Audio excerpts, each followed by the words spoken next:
আলামিন আমাদেরকে যারা হেফাজত করেন।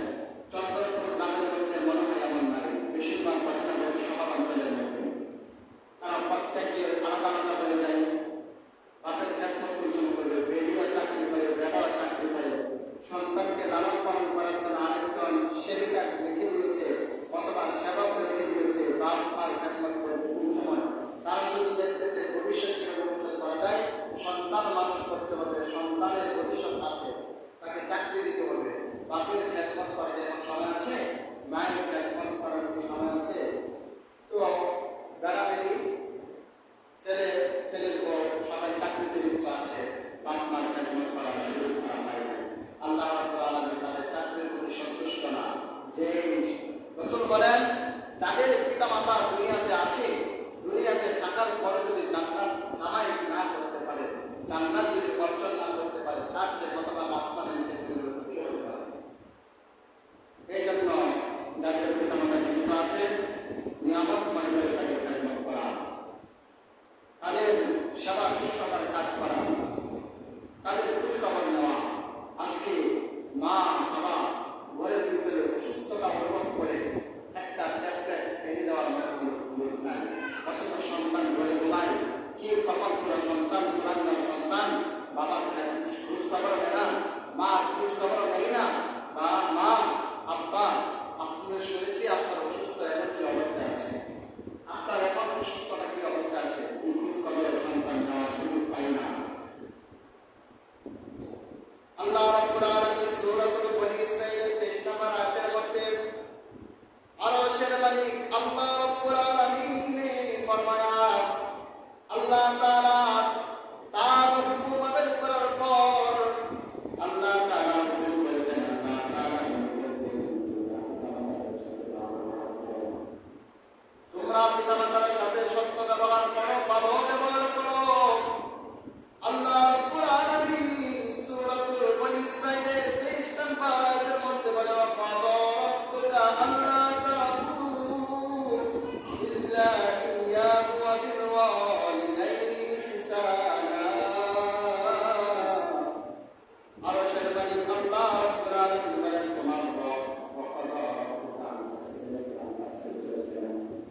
ওয়াকাদা রাব্বুকা তাফসীর করেছেন আইনি আমারা রাব্বুকা, তোমার প্রতিপালক নির্দেশ দিয়েছেন আল্লাহ তা'বুদু ইল্লা ইয়্যাহু, তোমরা তার ইবাদত করো, তোমরা আল্লাহর ইবাদত করো। আল্লাহ বলেন তোমরা আমার ইবাদত করো, আল্লাহ তা'বুদু ইল্লা ইয়্যাহু, তোমরা তার ইবাদত করো, তার ইবাদত ছাড়া অন্য কারো কাছে কোনো মাজারের মধ্যে সিজদা করিও না, মাজারে সিজদা করে ইমানটাকে নষ্ট করিও না। আল্লাহ বলেন আল্লাহ তা'বুদু ইল্লা ইয়্যাহু, আল্লাহ বলেন তোমরা আমার ইবাদত করো এবং ইবাদত করবা পাশাপাশি মাতা পিতার সাথে ভালো ব্যবহার করো। আল্লাহ পাকের ইবাদত যেমন ফরজ, মাতা পিতার সাথে ভালো ব্যবহার করা তেমন ফরজ। আল্লাহ পাকের ইবাদত না করার কারণে যেমনি ভাবে জাহান্নামে যাবে,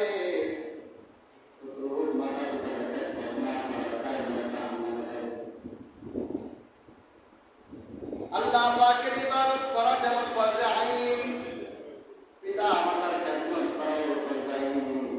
আল্লাহ বলেন আল্লাহ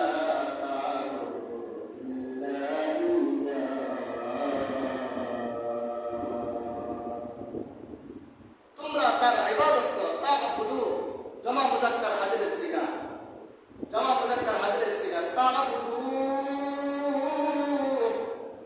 তোমরা তার ইবাদত করো। আল্লাহ তা'বুদু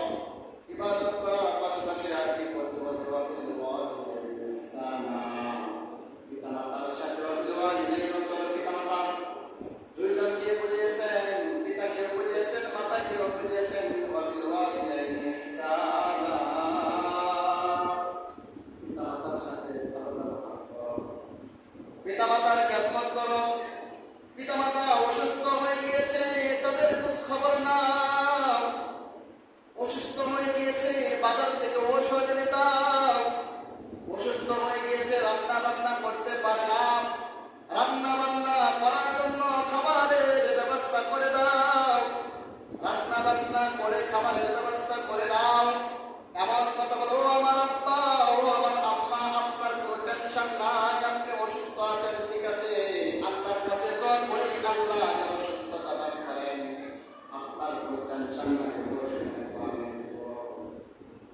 খাবারের দরকার আমি খাবার দেব, যা কিছু দরকার আমি খাবার দিব, সব কিছু আমার পক্ষ থেকে দিব।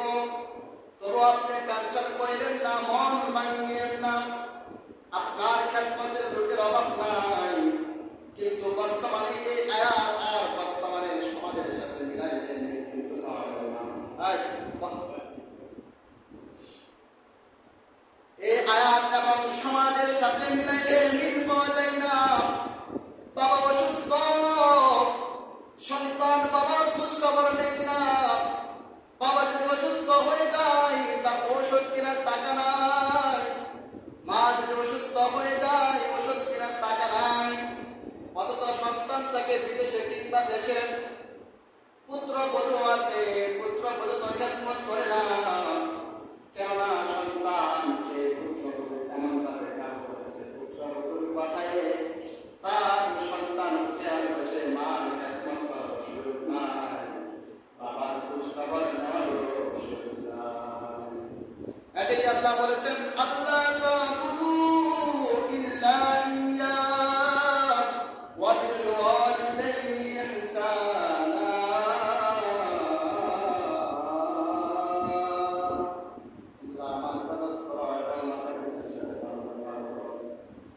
আমি বলি যাদের পিতামাতা এখনো জীবিত আছে তারা কপালবান, তারা ভাগ্যবান, জান্নাত কামাই করার একটা সুযোগ। মায়ের খেদমত করে, বাবার খেদমত করে জান্নাত কামাই করে নাও। প্রশ্ন হলো, বাবা তো কথা শুনে না, মা তো কথা শুনে না, আরে মিয়া মা বাবা কথা শুনে না, এর জন্য আল্লাহ তাকে বলবে তুমি তার খেদমত করো। বাবা রাগ করে, বাবা কোন সন্তানের প্রতি খুশি হয়ে 1 ঘন্টা সম্পদ বেশি দিয়েছে এই কারণে তুমি খেদমত করো না, সে আল্লাহর কাছে জবাব দেবে। তুমি তোমার মতো খেদমত করো, তুমি দেখিও না আল্লাহ তাআলা তোমাকে কোন দিক থেকে বরকত দেবে তুমি দেখতে পারবে না, বুঝতে পারবে না। মায়ের খেদমত করা সব কপাল লাগে, সবার কপালে জোটে না। বাবার খেদমত করা সবার কপালে জোটে না। বর্তমানে এমন হয়ে গেছে সন্তান বাবাকে জীবিত রেখে সম্পদ যেভাবে বন্টন করে, কুরবানির গোশতের টুকরা যেমনিভাবে বন্টন করে, ঠিক তদ্রূপ বাবা মা যখন বৃদ্ধ হয়ে যায়, বাবা আমাকে সন্তানের আগে পরামর্শ করে বন্টন করে, আমি খাওয়াবো মাসের মধ্যে প্রথম সপ্তাহ, তুমি খাওয়াইবা মাসের মধ্যে দ্বিতীয় সপ্তাহ, তুমি খাওয়াইবা মাসের মধ্যে তৃতীয় সপ্তাহ, আমার ওই 4 নাম্বার ভাই মাসের মধ্যে শেষ সপ্তাহ খাওয়াবে। ভাই তুই চলো ভাই 15 দিন করে বাদ করে নেন। আরে সন্তানের কাছে পিতামাতা তো বাধার বিষয় নয়, সন্তানের কাছে পিতামাতা তো বাদ বাটোয়ারার বিষয় নয়, সম্পদ বন্টন করবে পিতামাতা বন্টনের বিষয় নয়। আমি বলি পিতামাতা হলো টানাটানির বিষয়। এক ভাই খাওয়াই নাই, আমি খাওয়াবো।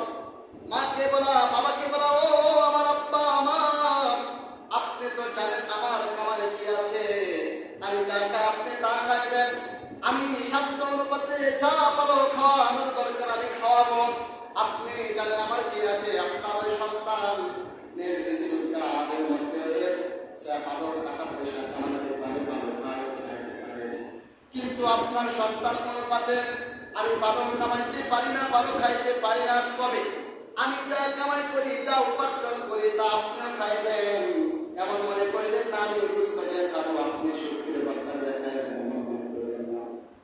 ওই সন্তান যে সমস্ত পরিবেশ, এই পরিবেশ যে সমস্ত পরিবারের মধ্যে আছে, সেই পরিবার বেশি দিন লাগবে না, ধ্বংস হয়ে যাবে।